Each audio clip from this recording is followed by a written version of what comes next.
que day wax ne c'est de la méchanceté dañuy wax ne oui ces gosses là c'est leen yar quoi. C'est comme ça qu'ils disent. C'est malheureux pour le Sénégal. C'est malheureux. jërëjëf. c'est malheureux. jërëjëf. jërëjëf au-delà de ñi fiy liggéey sax combat sénégalais la. dégg nga. wax na dëgg. léeg-léeg ma dégg nit di tenir benn discours. daal ni xam naa lii xew nii président Macky Sall yëgu ko waaye. bu ko yëgoon jeex na. non il est l'homme le plus informé au Sénégal. Baye Cheikh. ki suukar ndekkeem sax saful xam na ko. Baye Cheikh. Alima Ndione. ñu ngi Alima Ndione tamit egsi na. gis nga bi nga ñëwee li nga xëy gis ci kër gi. huissier de justice ñëw fi ànd ak avocat ànd ak peloton gendarme. ñu ñëw ngir def li nga xam ne moom moo di évaluation li am ci kër gi yëpp moo xam ne matériel la. recensé nañu lépp. lii di télé lii di table mixage micro bàyyiwuñ dara fil. ba ci split yi. donc bind nañu lépp. bindaale nañu sax chimère. yoo jël seen rapport yóbbu. donc loolu lañ fi xëyee tey te loolu li ci tege. li ci tege ñëpp xam nañ ko mooy ñëw décabler lépp. jël lépp loo xam ne bagage la fi ci des médias. moo xam su boobaa écran bi di Sen TV. dana ñuul. kër gi kenn du ko décabler. 89.7 dana suus. waaye li nga xam ne moom moo di ay feuilles la tribune dana vide. doo ci gis écriture. loolu ñu yeewoo. li ziar rek ñëpp. ak auditeurs yi ak sénégalais yi nga xam ni boobaak léegi si booba tey ñi ngi wane seen cofeel ak yëg-yëg bi nga xamee ni moom la ñu am ci des médias. di wane it njëriñ bi nga xam ni moom la leen des médias amal. man de li may wax mooy yaakaar bu yàqeeku ak bu tas. wax naa fii ne président Macky Sall moom mooy benn président bi nga xam ni ci ñi fi jot a jaar mu juddu après indépendance. mooy benn président bi nga xam ne moom la ñu fal kese jeunesse bi génn di jubilé ndax mbégte ndax yaakaar bu rëy bu fort bu ñu am ci moom. président Macky Sall mooy benn président bi nga xamante ne moom la ñu yaakaaroon mooy faj suñuy jàq rek suñuy tiis. honorable député Mame Diarra Fam sànq wax na lu am solo neexat dañoo teg xaw ma ñaata milliards pour xëyu ndaw ñi kuy créer emploi nag bul contradictoire bëgg ñiy xëy. nga xañ ñee xëy mënta nekk loolu contradictoire la du dëgg. des médias nag li ñu wax naa ko fii bi ñuy wax ci président Abdoulaye Wade dañu doon xeex président Abdoulaye Wade. sànq honorable député Mame Diarra Fam précisé waat na ko. boobaak léegi soppeeku ñu taxawaay bi ñu amoon moom la ñu am ba tey. ce qui prouve que ni des médias est du côté du peuple. tekkiwul ni nag président Bougane Gueye dafay politique. que ñi ci biir kër gi dañuy politique moom président Bougane moom mooy def li muy def. sañ na ko it sañ na ko am na ci droit mais ñi nga xamante ne nii ay papaay jàmbur la ñoo ko yaayi jàmbur ne ci biir kër gi di fi liggéey kër gi ça n'a rien à voir ak li président Bougane Gueye di def. ay journalistes yoo xamante ne nii yu avéré ñoo fi nekk ay nit yoo xamante ne yu mën seen métier di ko def comme il faut. donc bu ñu jaxasee yoo xamante ni bokkul bu ñu boole yoo xamee ni bokkul. casquette bi président Bougane yore président Bougane Gueye moo ko yore Mame Diarra Fam wax na sànq ne yenn saa yi mu seetaan télé mbaa mu déglu ci rajo bi ñu wax président Bougane loo xamante ne moom du fay nit mu di ko wax. alors yaakaar naa mënta weesu loolu. ah oui noonu. Hadj Mansour mën nañu commencé jël quelques réactions auditeurs yi ñoom it. ci nombre xam nga Baye dafa am lu am foog ñu préciser ko mu leer. ci affaire li ñu doon def sànq inventaire bi. gis nga Baye Cheikh li ma doon wax te eggale wu ma mooy bi Baye Ali di dugg li ñuy bind kayit. ak débranché du benn. Sénégalais yi ñoo dul seetaan ñu assiégé fii ñaar ba ñetti fan pour démonter kër gi matériel benn ak benn. xoolal dañu lay gubloo fasu yaa biir dañ lay jëndaloo fasu yaa biir te duñu la ko gublee. dëgg la. groupe des médias fi mu toll amul kenn ku am xolu wala sañ-sañ. wala man-manu ñu lay seetaan nga taxawal ay camion di wekki li fi nekk di ko taxañ pour yóbbu ko poubelle. c'est-à-dire egguñu foofu. Sénégal c'est-à-dire nit moo amul ci doole ci Sénégal ba sa doole egg foofu. ñu lay seetaan ngay taxañ groupe des médias di ko laxas ci ay poubelle fii li fi nekk ëpp na 200 kilomètres fil. ñaata fil moo fi nekk. nga ñëw débranché ko micro lépp ñu lay seetaan Sénégal yi di la seetaan ngay taxañ def ci ay mbuus ay sachet di ko yeb ci ay camion di yóbbu poubelle parce que da ngaa mere Bougane wala parce que xëy na Mansour voilà il est incorruptible ak yu mel noonu non yooyu Sénégal kenn amu fi doole jooyu wallaay ndeysaan. bu ñu sàgganee loolu maam moom laa la wax sànq man la inventaire huissier ñëw gendarmerie ñëw ñu ancien ñu fii loolu wekkiwul kër gi de wallaay ndeysaan. Sénégal yi ñu dul seetaan kenn ngay wekki groupe des médias di nga yóbbu ndey na waar. mënut a nekk bu boobaa ñun di nga ñu taxañaale ñun ñu fiy liggéey yóbbu parce que na waay Cheikh suñu Cheikh mi de Tidiane Sène Maktoum daf ñu jàngaloon général daf ñu jàngaloon nii kaso moom alalu jullit la yéefar moomu ko non nattu la wax dañuy nattu alalu jullit la yéefar moomu ko kaso alalu gor la ku goree di moomu ko gis nga bataille dina toll foo xam ni question de vie la Cheikh da nga jaboot man dama jaboot mantu lay jaboot ñi fi nekk liggéey nekk ay père de famille ak mère de famille mat nañu téeméer wallaay dëgg la.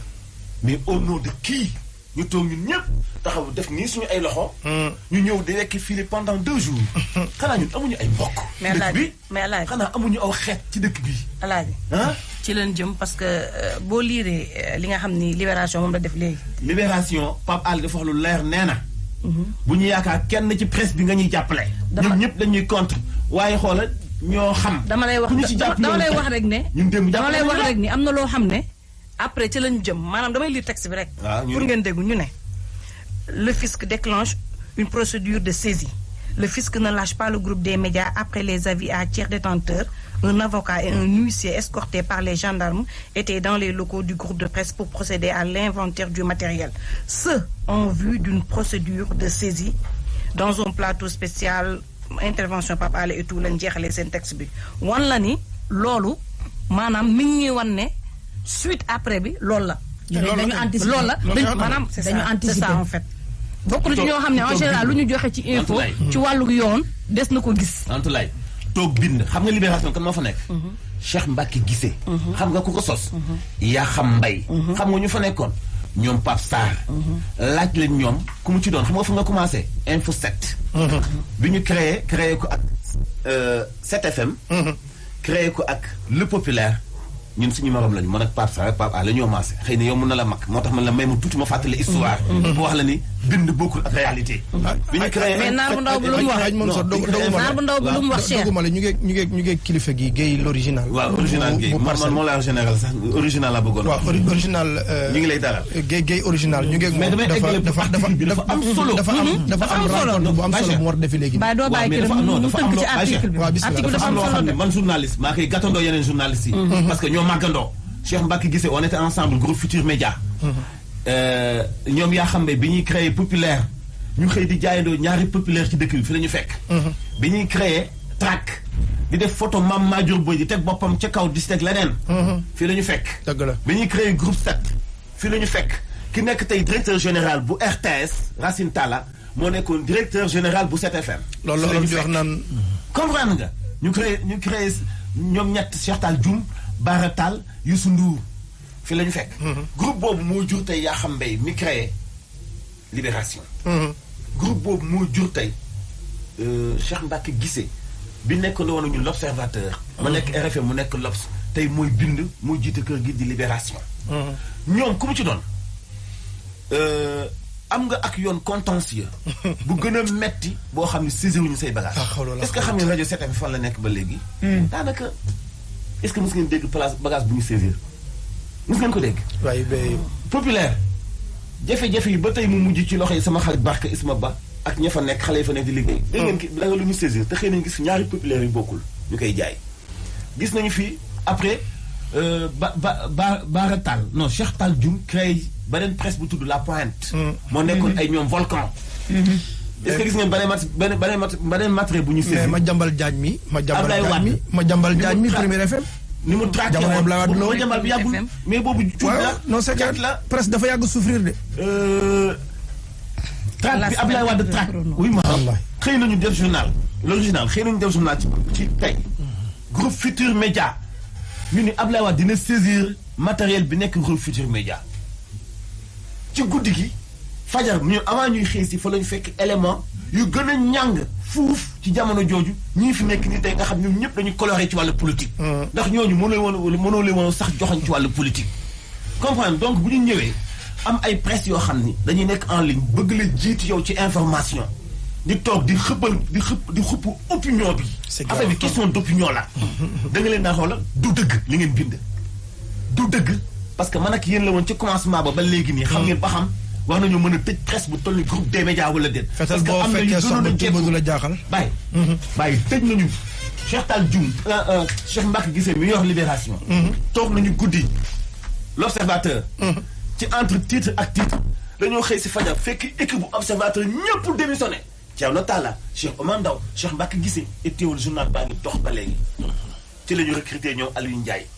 tey le journal bi gën a dox tey ci ñuy jiite journal l'Observateur bi ñu xëyee la lendemain bi ñu bindee article li ñu yekk Observateur yekk ko Youssou Ndour mënoo woon a foog ne jamono dina dox ñoom tey ba ñuy liggéeyal Youssou Ndour. buñ ñu tax a wax ñun xam nañu la xew ñun 2000 la ñu nekk ci métier mi ba léegi def nañ ci ñaar fukki at ak benn. bari na ku ciy wax magooñu. ëppoo ñu ci teraanga xëy na dañoo bëggut a gaaw a beru dem ci liñ waaye la nga nekk di ñeb-ñebi. mën nañu koy ñeb-ñebi bu ñu accepté la nga accepté. def la ngay def wax la ngay man te gënoon ñu nekk influenceur nañu bàyyi kàcc yi di jiitu nit ñi ci opinion yi. saisine amul ma ni groupe des médias kenn mënu ko saisine. Sénégal yi duñu la seetaan ngay am 2 jours 3 jours garé camion di wekk micro yi di ko yóbbu. ban dëkk la ñu nekk yéen. c'est pas possible. c'est que ñu taxaw ci ñoom nag. Hadj Mansour li nga wax rek mooy article ñetti li ñu fen yi. ñu taxaw ñu ne da ngay kàcc. da nga commencé ci sa patron ba fii nii. dañuy kàcc. Hadj Mansour li mu wax rek moom mooy boo ñàkk solidarité doy na. fetal boo mais du ñu leen bàyyi du ñu leen daas ak paaka tëdd ñu rendi. boo solidarité wul nga maanu. Mansour Diop wax na léegi ne lépp. ci di ko olof tënkee. waaw non mais fetal boo fekkee sox ba tuy ba du la jaaxal. c'est ça. c'est que problème bi mooy da ngay gis koo xam ne day jàng darti ci école yi wàcc ba am diplôme. ñu ne lii mooy sa diplôme. nga ñëw ñu dugal la feneen soppi sa diplôme. maanaam da ngay nekk journaliste. génne certificat journal war a génne yëpp nga génn fa ñëw gouvernement ñëw soppi sa diplôme def la ngay wag a jàng. c'est ça. c'est dommage. c'est dommage ngay l'original. waaw déjà ñu masawu leen. fii ay daw laa fi ñëwee parce que yëgu moon information bi. mais yaakaar naa ne tey Sénégal gépp foo mënti far soo gisee image yi sa yaram daw na. sa yaram daw na parce que ay ñu yor seeni famille ñooy liggéey. fii te Sénégal kenn rek buy liggéey yor na njaboot gi yëpp. wallaahi. et je le dis encore une fois il faut pas ñu mélanger politique ak professionnel. des médias n'a absolument rien à voir avec la politique. gis naa ñoo xam ne ñu ngi fiy liggéey te ànduñoo buggaan ci politique. benn ci man. bare na fi. kon je le dis encore une fois vraiment ni ñu yeewoo ci Sénégal li mos ñu ko gis et man j'interpelle kilifa diine yi nañu toog ñu wax ci lii. parce que bu mbir mi méttee ba métti Sénégal métti ba métti ñoom ñooy wax kon nag bu ñu xaar ba mu métti ñuy doog a wax. et je dis encore une fois le président Macky Sall lay adressé man sama communication. tey jii dafa am loo xam ne yaa ko décrété muy décret bu génn boo xam ne dafa baal impôt képp ñi nekk ci presse bëgg a ànd la carrément man bokkuma ci parce que fay naa samay impôt mu amaat loi de finances rectificative bu ñëw pour compléter l'année du 1er octobre au 31 décembre je crois que tey jii bu dul acharnement lan lay doon ci koo xam ne da ngay maye mun a fay naa at bi jeexagul donc lan moo tax lii ñu teg ko en branle parce que on confond le président Bougane professionnel et Bougane Gueye du ma ne président Bougane Gueye politicien. je crois que président Macky Sall tey nu mu mënti demee yaay président de tous les Sénégalais de tout bord nag. tey yaa war a créer emploi ñu créer emploi teg ko employé da nga ko war a suuxal. moi je dis encore il faut savoir raison garder. barki Demba Ndiaye ba ngay dem Dubaï lu ne nga def lu ne nga déployer mais ñii ay sénégalais lañ yor seeni njaboot. tey bu leen faagaagal pour des raisons politiques moi je dis Sénégal tey dinañ taxaw de. man sama wax moom dama ko ñemee. dinañ taxaw parce que lii dafa yomb trop balaa nag ñuy taxaw ñaan nañ ñi nga xam ne ñoo ŋànk réew muy kilifa de ñu jóg wax parce que Sénégal Macky Sall moomoo ko ña nga àndal moomuñu ko. opposition moomu ko. Sénégal yu ñëpp la ñiy deful politique sax ñoo ëpp ci réew mi. kon nag ñun appel boobu la ñuy lancé di leen masawu. Sen TV des médias dafa dugg ci xolu sénégalais yi nit ñi bëgg ko nit ñi bañ ko ñëpp moom la ñuy déglu. waaw donc nag sunu joyau bi duñu nangu kenn duñu ko yàqal pour des considérations kenn mënu ko comprendre. maintenant nag l'heure mooy jóg taxaw temm pour des médias kenn du ko faagaagal bu leen jàpp ne yéen ñi fi liggéey rek la de. ñëpp dina ñëw teew. bu ñu indi suñu doom yi suñu famille ñu toog xeexal des médias parce que suñu bopp lañ ko def te nag may wax presse bu toog yaakaar ne mbir mi du sa mbir da ngay nax sa bopp. waaw kër dina lakk nga ne sama néeg bokk ci sa néeg lay mujjee. kon nag nañ ci bàyyi xel bu baax a baax. man loolu laa ñëwoon apporter suma soutien. parce que nag wax dëgg fa yàlla fii dañ fi bokk. waaw donc ñu ngi leen di masawu. di ñaan yàlla rek sénégalais yépp ku nekk gis nga li xew. je crois que bu ñu toogee bay tëj ay entreprise wala di xooxatal ay entreprise pour des raisons politiques. président Macky bu dee loolu la yaakaar naa ne réew mi nan la ko joxe woon delloo ñu ko nit ñu ko joxe. yow mu ne ñum mu la jox delloo ñu réew mu ne ñum. waaw parce que lii nag moom jéggi na dayoo daal maa ngi leen di masawu. jërëjëf merci beaucoup. merci vraiment kontaan nañ bu baax a baax. merci de toute façon nous suivons et nous nous mobilisons pour faire face parce que lii moom c'est trop. merci beaucoup et bonne journée. ñu ngi leen di bëggee bu baax. merci Guèye vraiment kontaan nañu bu baax ci sa taxawaay. déplacement bi itam rëy na ci ñun. kilifa la mais bari na yeneen i sénégalais ñu nekk ci buntu bi bëgg dugg. xam nga dafay xaw a jafe. donc ñu ngi lay sant bu baax. vraiment merci beaucoup. merci beaucoup merci beaucoup. merci beaucoup. merci beaucoup. jaajëf mi ngi noonu Alaaji ñu ngi ak. Moussa Faye. Moussa Faye. directeur CNM TV. Moussa Faye. sëñ Moussa ñu ngi lay nuyu. waaw ak Mansour ñu ngi leen di ziar. na ngeen def ak yi tey. ñuy apporter suñu soutien au président Bougane Gueye Dany. pour la simple raison que. bu ngeen suivre CNM bi ñuy démarré Bougane nañ jël def ko pare. dëgg la maa ngi koy fàttaliku. donc parrainage boobu noonu c'était pas gratuit. li tax ñu def ko mooy dañuy jàpp ne Bougane exemple la bu ñu war a wane te un modèle de réussite bu ñu war a wane ci réew mi. dëgg la. te dañu toll foo xam ne xale yi jeunes yi ci réew mi dañoo manqué espoir. ñu am un jeune boo xam ne il est parti de nulle part. réaliser ce qu'il a pu réaliser. donc kooku dañ ko war a wan ndaw ñi ba ndaw yi xam ne c'est possible.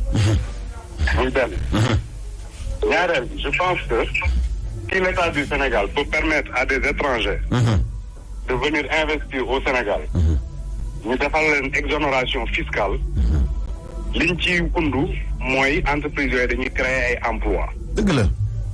aujourd'hui Bougane créé na ay emplois. wallaay. aujourd'hui Bougane mi ngi participer ci économie réew mi. ne serait-ce que pour doomi réew mi yooyu nekk biir des médias groupe des médias di fa liggéey. l'État doit revoir sa position.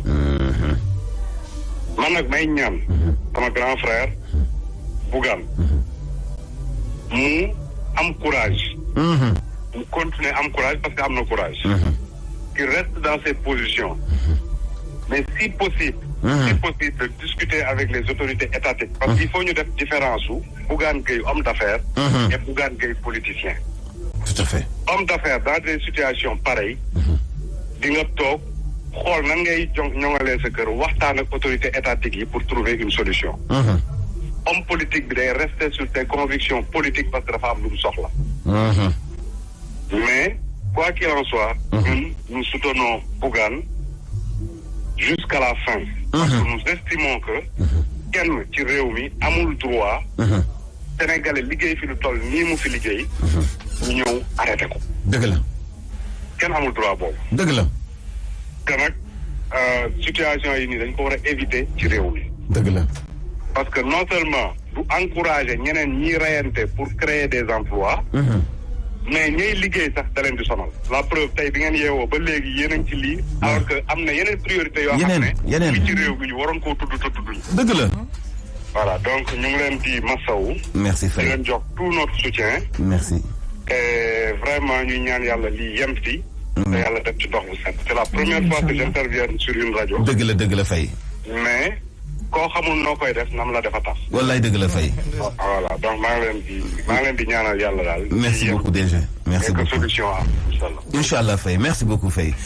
voilà ñu ngi continuer moom mooy directeur général CNM TV. CNM TV. déjà pour wan la yëg-yëg bi mu am ci président Bougane. wan la tamit maanaam ni mu xamee njëriñal président Bougane ci réew mi. bi mu ubbee telem mu nekk organe bu mag